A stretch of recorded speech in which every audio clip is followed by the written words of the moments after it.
Delhi Capitals में KL Rahul के साथ ओपन कौन करेगा? क्या वो बेन डकेट होंगे, पथुम निसांका होंगे या फिर पृथ्वी शॉ? और डेविड मिलर आ गए हैं तो ट्रिस्टन स्टब्स का क्या होगा? क्या डेविड मिलर खेलेंगे, ट्रिस्टन स्टब्स या फिर दोनों खेलेंगे?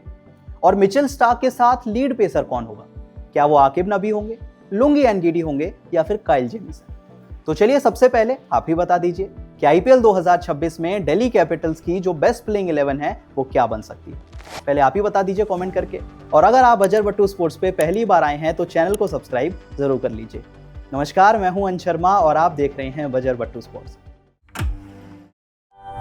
तो चलिए सबसे पहले मैं आपको बताता हूं कि इस साल जब दिल्ली कैपिटल्स की टीम ऑक्शन में गई थी तो किन किन प्लेयर्स को खरीदा था।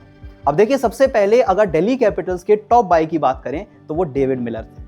इसके बाद दिल्ली की टीम ने बेन डकेट को खरीदा, पथुम निसांका को खरीदा, आकिब नबी थे, लुंगी एनगीडी थे, साहिल परख थे, पृथ्वी शॉ थे और काइल जेमिसन थे। तो चलिए अब एक बार दिल्ली कैपिटल्स की एक प्लेइंग 11 बनाने की कोशिश करते हैं। तो सबसे पहले अगर ओपनर्स की बात करें तो वहां पर केएल राहुल होंगे और उनका साथ देंगे बेन डकेट। अब देखिए, दिल्ली के पास ओपनिंग के लिए ऑप्शंस तो बहुत सारे हैं। आप पथुम निसांका को भी खिला सकते हैं, आप पृथ्वी शॉ को भी खिला सकते हैं। लेकिन अभी कुछ दिन पहले एक मीडिया रिपोर्ट में यह दावा किया गया है कि बेन डकेट को दिल्ली कैपिटल्स में लाने के लिए केएल राहुल ने मैनेजमेंट से एक छोटी सी रिक्वेस्ट की थी। मतलब केएल राहुल चाहते थे कि दिल्ली कैपिटल्स की टीम बेन डकेट को लेकर आए। तो भाई, अगर केएल राहुल बेन डकेट को चाहते थे तो शायद वो ओपन भी करेंगे।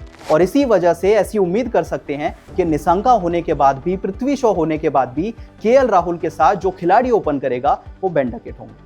अच्छा, इसके बाद अगर मिडिल ऑर्डर की बात करें तो यहां पर आपको नजर आएंगे नीतीश राणा, अक्षर पटेल और ट्रिस्टन स्टब्स।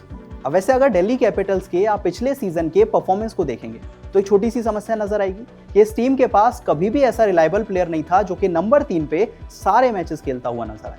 भाई, कभी अभिषेक पुरेल खेलते थे, कभी करुण नायर खेलते थे, कभी समीर रिजवी खेलते थे। लेकिन अब नीतीश राणा के आने से दिल्ली कैपिटल्स में थोड़ी सी स्टेबिलिटी आएगी। क्योंकि देखिए, नीतीश राणा एक तो एक्सपीरियंस प्लेयर है, बहुत सालों से आईपीएल खेल रहे हैं और दिल्ली के इस ग्राउंड को बहुत अच्छे से जानते हैं क्योंकि वो दिल्ली से ही तो आते हैं। तो दिल्ली कैपिटल्स ने नीतीश राणा को राजस्थान रॉयल्स से ट्रेड करके आई थिंक बहुत अच्छा फैसला किया है। क्योंकि ओपनिंग में अब आपके पास केएल राहुल है और नंबर 3 पे आपके पास नीतीश राणा है जो कि इक्वली गुड प्लेयर है और एक रिलायबल प्लेयर भी है। तो ये मिडिल ऑर्डर की कहानी हो गई। अब जरा फिनिशर्स के पास आ जाते हैं, क्योंकि इस टीम में अगर फिनिशर्स की बात करें तो सबसे पहले आपको डेविड मिलर नजर आएंगे, फिर आशुतोष शर्मा होंगे और अगर थोड़ी सी जरूरत पड़ी तो विपराज निगम भी वो फिनिशिंग का काम कर सकते हैं। अब देखिए, ऑप्शन आपके पास यहां पर भी है। अगर आप चाहें तो डेविड मिलर को आप बेंच कर सकते हैं और समीर रिजवी को खिला सकते हैं।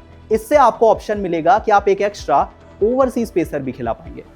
लेकिन डेविड मिलर के एक्सपीरियंस को देखते हुए ऐसा लगता नहीं है कि वो बेंच होंगे, क्योंकि डेविड मिलर कई सालों से आईपीएल खेल रहे हैं। वो फिनिशिंग एबिलिटी लेकर आते हैं, पावर हिटिंग एबिलिटी लेकर आते हैं और सबसे बड़ी बात है, एक बहुत रिलायबल प्लेयर है। तो उम्मीद कर सकते हैं कि दिल्ली कैपिटल्स की टीम स्टार्ट तो डेविड मिलर के साथ करने वाली है। अच्छा, इसके बाद अगर इस टीम का बॉलिंग डिपार्टमेंट देखें तो वहां पर मिचेल स्टार्क होंगे, कुलदीप यादव होंगे और आकिब नबी होंगे। अब देखिए, जम्मू एंड कश्मीर के आकिब नबी की बात करें तो मोस्ट लाइकली वो मिचेल स्टार्क के साथ आपको नई बॉल से बॉलिंग करते हुए दिखेंगे। और ऑक्शन के बाद ये बात तो दिल्ली के ओनर ने भी कही थी कि देखिए, पिछले साल हमने नई बॉल से बहुत ज्यादा स्ट्रगल किया था। ऐसा कोई बॉलर नहीं था जो कि मिचेल स्टार्क के साथ पेयर अप कर सके और नई बॉल से हमें पावर प्ले में विकेट दिला सके। और इसी वजह से दिल्ली कैपिटल्स ने एक बड़ा इन्वेस्टमेंट दिखाया है आकिब नबी के लिए। तो उम्मीद कर सकते हैं आकिब नबी, जो कि लोअर ऑर्डर में आकर थोड़ी सी बैटिंग भी कर सकते हैं। सैयद मुश्ताक अली अच्छी गई है, विजय हजारे में अच्छा खेल रहे हैं और अब मिचेल स्टार्क के साथ दिल्ली कैपिटल्स के लिए जो नई बॉल है वो आकिब नबी को मिलने वाली है। अच्छा, इसके बाद दिल्ली के अगर इंपैक्ट प्लेयर्स की बात करें तो आपके पास ऑप्शन है, आप नटराजन को खिला सकते हैं, आप समीर रिजवी को भी खिला सकते हैं। तो बहुत सारे ऑप्शंस दिल्ली के पास है। अच्छा, वैसे दिल्ली कैपिटल्स की आपको पता है सबसे अच्छी बात क्या है कि इस टीम के पास ऑप्शन बहुत सारे हैं। अगर आप केएल राहुल को खिलाते हैं तो आपके पास बैकअप ऑप्शन अभिषेक पुरेल का है और पृथ्वी शॉ का भी है। आप बेन डकेट को खिलाते हैं तो निसांका का बैकअप ऑप्शन है। नीतीश राणा को खिलाते हैं तो करुण नायर का बैकअप है।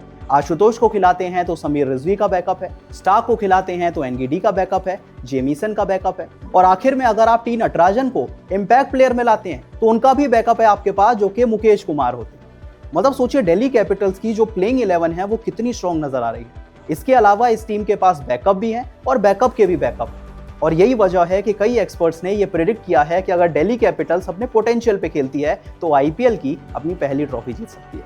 क्या आपको भी ऐसा लगता है? और आखिर में मुझे कमेंट सेक्शन में आप भी जरूर बताइएगा कि दिल्ली कैपिटल्स की जो बेस्ट प्लेइंग 11 है वो आपको कैसी नजर आती है। मुझे कमेंट सेक्शन में जरूर बताएं और वीडियो पसंद आई तो वीडियो को लाइक और शेयर जरूर करें।